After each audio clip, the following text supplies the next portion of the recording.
आज हम लोग आपकी कक्षा 12 की अनिवार्य संस्कृत में पाठ है भोजस्य औदार्यम, जिसका कि हिंदी अनुवाद है भोज की उदारता, या आप कह सकते हैं राजा भोज की उदारता। आज हम लोग इस गद्यांश का और साथ ही साथ ये जो श्लोक दिया हुआ है इस श्लोक का हिंदी में अनुवाद करना सीखेंगे। लेकिन सबसे पहले हम लोग इस गद्यांश में और इस श्लोक में जितने भी संस्कृत के शब्द आए हुए हैं इन सभी शब्दों का हिंदी अर्थ जानेंगे। फिर उसके बाद हम लोग इसका हिंदी में अनुवाद करना सीखेंगे। ठीक है, तो चलिए सबसे पहले हम लोग इन सभी शब्दों का हिंदी अर्थ जान लेते हैं।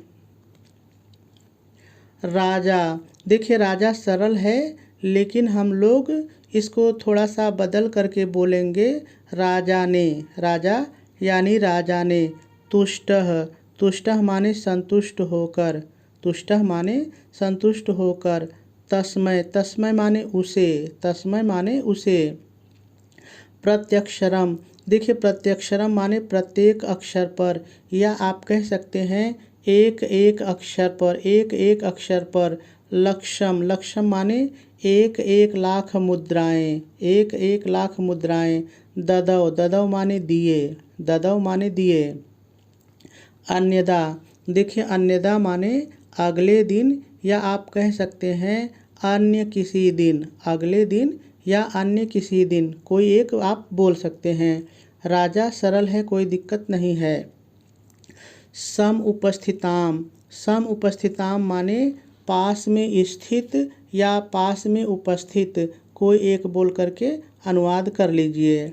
सीताम, सीताम माने सीता से, सीताम माने सीता से। देखिए सीता एक कवयित्री है, कविता लिखने वाली औरत है, तो सीताम माने सीता से। प्राह, प्राह माने कहा या बोले, प्राह माने कहा या बोले, कोई एक बोल दीजिए। देवी और संबोधन का चिन्ह है तो हो जाएगा हे देवी, हे देवी। प्रभातम, प्रभातम माने प्रभात का यानी भोर का, प्रभात का। वर्ण, वर्ण मतलब वर्णन करो, वर्ण माने वर्णन करो। इति, इति माने ऐसा, इति माने ऐसा। सीता प्राह, देखिए सीता प्राह माने सीता ने कहा या सीता बोली, आप दोनों में से कोई एक बोल सकते हैं। सीता ने कहा या सीता बोली। विरल विरलाह, देखिए विरल विरलाह का मतलब बहुत कम दिखाई दे रहे हैं, बहुत कम दिखाई दे रहे हैं, या आप कह सकते हैं दूर दूर दिखाई दे रहे हैं, जो आपको अच्छा लगे। स्थूलस्ताराह, देखिए स्थूलस्ताराह मतलब बड़े तारे, बड़े तारे। स्थूलस्ताराह माने बड़े तारे। कलाव्यू, देखिए कलाव्यू में दो शब्द है, पहला है कलो, कलो का मतलब है कलयुग में, कलो माने कलयुग में, और दूसरा शब्द है इव, इव माने जैसे। देखिए वैसे तो यू माने समान भी होता है लेकिन हम लोग यू माने जैसे कहेंगे। ठीक है। सज्जनाह मतलब सज्जन लोग, सज्जनाह माने सज्जन लोग। मन सरल है, कोई दिक्कत नहीं है। इव, मैंने कहा यू जहाँ आएगा तो जैसे, यू माने जैसे, या आप समान भी कह सकते हैं। मुनेह, मुनेह मतलब मुनियों का, मुनेह माने मुनियों का। सर्वत्रैव, देखिए सर्वत्रैव मतलब सारा या संपूर्ण, सारा या संपूर्ण। देखिए प्रसन्नम अभूत नभः, तीन शब्द है, तीनों में पहला देखिए है प्रसन्नम, प्रसन्नम का मतलब प्रसन्न या निर्मल, तो तारा प्रसन्न होगा तो निर्मल होगा, स्वच्छ होगा, तो हम लोग दोनों बोल लेंगे, प्रसन्न भी बोल लेंगे और निर्मल भी। ठीक है। दूसरा शब्द है अभूत, अभूत माने होना, अभूत माने होना। ठीक है। नभः, तीसरा शब्द है नभः, नभः माने आकाश, नभः माने आकाश। चलिए आगे देखिए। अपसरत, देखिए अपसरति माने समाप्त होना या मिट जाना, समाप्त होना या मिट जाना। च माने और, च माने और। ध्वांतम, देखिए ध्वांतम माने अंधेरा या अंधकार, चाहे जो बोल लीजिए, चाहे अंधेरा बोल लीजिए चाहे अंधकार। देखिए आगे थोड़ा सा बड़ा शब्द है तो हम लोग धीरे धीरे पढ़ेंगे। चित्तात सताम यू, चित्तात सताम यू 3 शब्द है। पहला है चित्तात, चित्तात माने चित्त या मन जिसको कहते हैं, ठीक है। दूसरा है सताम, सताम माने सज्जन लोग, सज्जन लोग, ठीक है। और तीसरा है यू, यू माने जैसे, मैंने बताया है यू माने जैसे। दुर्जनः, दुर्जनः माने दुर्जन लोग, दुर्जनः माने दुर्जन लोग, बुरे लोग, ठीक है। व्रजति, देखिए व्रजति का मतलब है दूर जा रही है, व्रजति माने दूर जा रही है, ठीक है। च माने और, च माने और। निशा, निशा माने रात, निशा माने रात। क्षिप्रम, क्षिप्रम माने शीघ्र या तेज, शीघ्र या तेज। देखिए अब ये भी बड़ा शब्द है तो धीरे धीरे पढ़िए। लक्ष्मीर अनुद्यमिनाम इव 3 शब्द है तो देखिए अलग अलग तीनों देखिए। पहला है लक्ष्मी, लक्ष्मी माने लक्ष्मी सरल है। और दूसरा है इसमें अनुद्यमिनाम, इसका मतलब उद्यमहीन, जो आलसी है, जो परिश्रम नहीं करता है, तो अनुद्यमिनाम, धीरे धीरे पढ़िए, ठीक है। और तीसरा शब्द है इव, और यू का मतलब, इव का मतलब आपको है कि जैसे, यू माने जैसे। तो सभी शब्दों का हम लोगों ने हिंदी अर्थ देख लिया। अब हम लोगों को इसका अनुवाद सीखना है। देखिए आपको पता है कि इस पाठ में जो राजा भोज हैं वो प्रत्येक दिन किसी न किसी से श्लोक सुनते हैं और उसको ढेर सारा इनाम देते हैं। हम लोगों ने देखा था कि सबसे पहले उन्हें एक कवि ने श्लोक सुनाया था और ढेर सारा इनाम ले गया था। उस कवि के बाद यानी इस गद्यांश के ऊपर एक ब्राह्मण ने शिव जी से संबंधित, शंकर जी से संबंधित एक श्लोक महाराज भोज को सुनाया। तो उस ब्राह्मण से श्लोक को सुन करके महाराज भोज ने क्या किया, अब थोड़ा आप सामने देखिए। तो राजा संतुष्ट होकर, यानी ब्राह्मण के श्लोक से राजा ने संतुष्ट होकर उसे यानी उस ब्राह्मण को एक एक अक्षर पर 1-1 लाख मुद्राएं दे दी। अब उस ब्राह्मण का काम भी समाप्त हो गया, वो भी चला गया, ठीक है। अब अगले दिन, अन्यदा मतलब अगले दिन या अन्य किसी दिन, राजा ने अपने पास स्थित यानी अपने पास उपस्थित सीता से, एक कवित्री थी सीता से, उन्होंने कहा, महाराज भोज ने कहा कि हे देवी तुम प्रभात का यानी भोर का वर्णन करो। तब सीता ने कहा, जब महाराज भोज ने कहा कि हे देवी तुम प्रभात का वर्णन करो, भोर का वर्णन करो, तब सीता ने कहा, क्या कहा कि बड़े तारे, जो बड़े तारे हैं वो बहुत ही कम दिखाई दे रहे हैं, जैसे कलयुग में सज्जन लोग बहुत ही कम दिखाई देते हैं। हमारी बात को ध्यान से सुनिए, बहुत ही प्यारी बात है। देखिए कवित्री सीता कह रही है कि हे महाराज प्रभात होने पर, भोर होने पर जो बड़े तारे हैं वो बहुत ही कम दिखाई दे रहे हैं, जैसे कलयुग में सज्जन लोग बहुत ही कम दिखाई देते हैं। अब आगे क्या कहती है देखिए।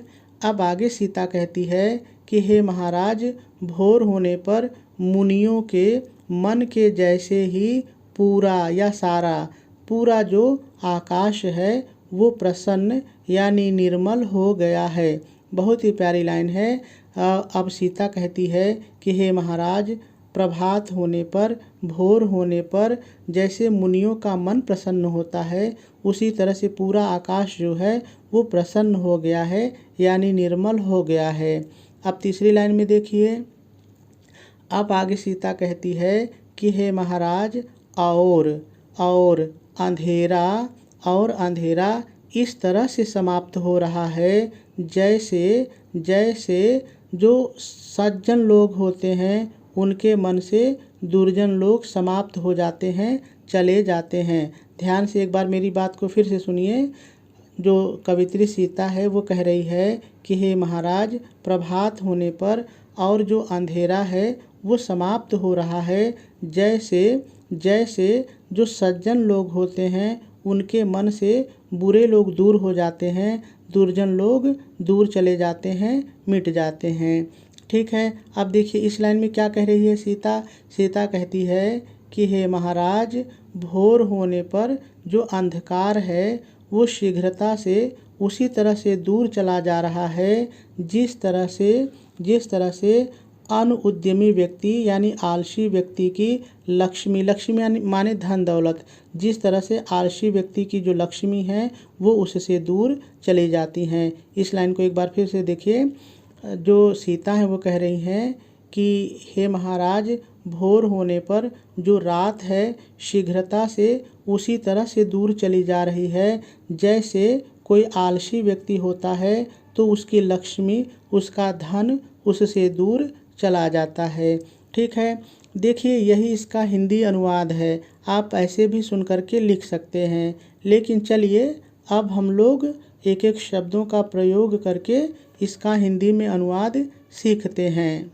तो देखिए सबसे पहले आप हेडिंग डालेंगे हिंदी में अनुवाद और डैश डाल करके लिखेंगे राजा ने संतुष्ट होकर, तुष्टः संतुष्ट होकर, राजा ने संतुष्ट होकर उसे, तस्मै उसे, राजा ने संतुष्ट होकर उसे एक एक अक्षर पर, प्रत्यक्षरम एक एक अक्षर पर, एक एक लाख मुद्राएं, लक्षम एक एक लाख मुद्राएं दे दी, ददव दे दी। पूर्ण विराम है तो पूर्ण विराम लगा देंगे। चलिए आगे देखिए। अगले दिन, अन्यदा अगले दिन, या आप कह सकते हैं अन्य किसी दिन जो आपको अच्छा लगे। अन्य किसी दिन राजा पास में स्थित, सम उपस्थिताम पास में स्थित या पास में उपस्थित, सीता से, सीताम सीता से, पास में उपस्थित सीता से कहा, प्राह कहा, पास में उपस्थित सीता से कहा, हे देवी, देवी हे देवी, प्रभातम प्रभात का, हे देवी प्रभात का वर्णन करो, वर्ण इति वर्णन करो, हे देवी प्रभात का वर्णन करो। सीता ने कहा, प्राह माने कहा तो हो जाएगा। सीता ने कहा बड़े तारे, स्थूल अस्थ ताराह, बड़े तारे बहुत ही कम दिखाई दे रहे हैं, विरल विरलाह बहुत ही कम दिखाई दे रहे हैं, बड़े तारे बहुत ही कम दिखाई दे रहे हैं, जैसे इव, जैसे कलयुग में, कलयुग में, जैसे कलयुग में सज्जन, या आप कह सकते हैं जैसे कलयुग में सज्जन लोग। ठीक है। पूर्ण विराम है तो पूर्ण विराम लगा देंगे। चलिए आगे देखिए। मुनियों के, मुनेह मुनियों के मन जैसे, इव माने जैसे, मुनियों के मन जैसे सारा, सर्वत्रैव सारा, मुनियों के मन जैसे सारा आकाश, नभः आकाश, मुनियों के मन जैसे सारा आकाश, प्रसन्न, प्रसन्नम प्रसन्न अर्थात निर्मल, ऐसे लिखना भी है, प्रसन्न अर्थात निर्मल हो गया है, अभूत हो गया है, प्रसन्न अर्थात निर्मल हो गया है। पूर्ण विराम लगा देंगे। चलिए आगे देखिए। और अंधकार, ध्वांतम अंधकार, और अंधकार मिट रहा है, अपसरति मिट रहा है, और अंधकार मिट रहा है जैसे, इव जैसे, और अंधकार मिट रहा है जैसे सज्जनों के, सताम सज्जनों के चित्त से, चित्तात चित्त से, जैसे सज्जनों के चित्त से दुर्जन। पूर्ण विराम है तो पूर्ण विराम लगा देंगे। चलिए आगे देखिए।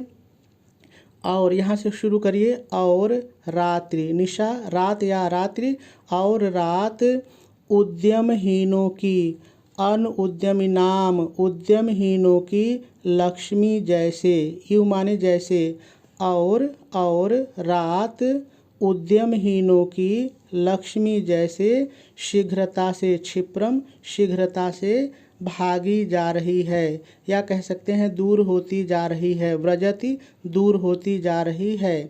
पूर्ण विराम लगाएंगे और आपका अनुवाद पूरा हो जाएगा।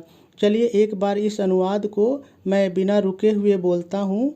यदि आपको कहीं नहीं समझ में आया होगा तो समझ में आ जाएगा, तो ध्यान से आप सुनिए। तो आप हिंदी में अनुवाद हेडिंग डालेंगे और लिखेंगे राजा ने संतुष्ट होकर उसे एक एक अक्षर पर एक एक लाख रुपए दिए। अगले दिन राजा पास में उपस्थित सीता से कहा, हे देवी प्रभात का वर्णन करो। सीता ने कहा, बड़े तारे बहुत ही कम दिखाई दे रहे हैं, जैसे कलयुग में सज्जन। पूर्ण विराम लगाएंगे और आगे लिखेंगे, मुनियों के मन जैसे सारा आकाश प्रसन्न अर्थात निर्मल हो गया है। पूर्ण विराम लगाएंगे और आगे लिखेंगे, और अंधकार मिट रहा है, जैसे सज्जनों के चित्त से दुर्जन। फिर पूर्ण विराम लगाएंगे और आगे लिखेंगे, और रात उद्यमहीनों की लक्ष्मी जैसे शीघ्रता से भागी जा रही है, व्रजति भागी जा रही है। पूर्ण विराम लगा देंगे और आपका हिंदी अनुवाद पूरा हो जाएगा। चलिए अब लिखेंगे कैसे, ये भी थोड़ा सा देख लेते हैं। तो देखिए, सबसे पहले आप प्रश्न उत्तर नंबर डालेंगे, उसके बाद संकेत लिखेंगे। जो भी गद्यांश आप हल करेंगे 2 में से 1, उसका संकेत डालेंगे, यानी शुरू का और अंत का थोड़ा सा लिख लेंगे। उसके बाद हेडिंग डालेंगे संदर्भ और डैश डाल करके लिखेंगे, प्रस्तुत संस्कृत गद्यांश हमारी पाठ्य पुस्तक हिंदी के दिग्दर्शिका खंड में संकलित भोजस्य औदार्यम पाठ से उद्धृत है। पूर्ण विराम लगा देंगे और आपका संदर्भ पूरा हो जाएगा। यदि आप इस हिंदी को और इस पाठ के नाम को काले रंग की पेन से लिखेंगे तो अच्छा रहेगा, और इसको सिंगल इन्वर्टेड कामा के अंदर दोनों को लिखते हैं। ठीक है, चलिए आप अनुवाद देखते हैं। देखिए, जैसे मैंने आपको अनुवाद बताया था वैसे ही लिखा है, पढ़ लेते हैं। तो आप हेडिंग डालेंगे हिंदी में अनुवाद और डैश डाल करके लिखेंगे, राजा ने संतुष्ट होकर उसे प्रत्येक अक्षर पर एक लाख मुद्राएं दिए। अन्य किसी दिन राजा पास में उपस्थित सीता से कहा, हे देवी प्रभात का वर्णन करो। सीता ने कहा, बड़े तारे बहुत कम दिखाई दे रहे हैं, जैसे कलयुग में सज्जन। मुनियों के मन जैसे सारा आकाश प्रसन्न अर्थात निर्मल हो गया है, और अंधकार मिटता जा रहा है, जैसे सज्जनों के चित्त से दुर्जन। और रात उद्यमहीनों की लक्ष्मी जैसी शीघ्रता से भागी जा रही है। पूर्ण विराम लगा देंगे और आपका अनुवाद पूरा हो जाएगा।